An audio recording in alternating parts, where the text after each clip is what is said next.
Carly. Matagal ka na nagawa ano? Welding? Pasok ko dito, welder man. Ah. Welder ka pala talaga dati. Nagtisda ka? Oo. Just now, Ah, nagmaw ka? Sino mga kasabayan mo nagmaw? no, matanda. Yung iba nag-abroad na. Oo. Dito, pero wala ko dito sa Dilo. Sa?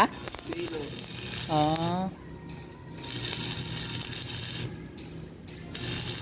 Sikat dati ang tisda ng Mau, no? Ah, Sikat ang tisda ng Mau dati, no? oo. Hanggang ngayon man, no? Oo. Nag-produce sila ng mga magagaling na ano. Maway ko ng metal art welding. Pero parang gusto nilang babae. Depende rin. Maganda ba ang pulso ng babae? Oo. Eh, Hindi pasmado, no? sa ibang pangkuhan kasi na ibang lugar.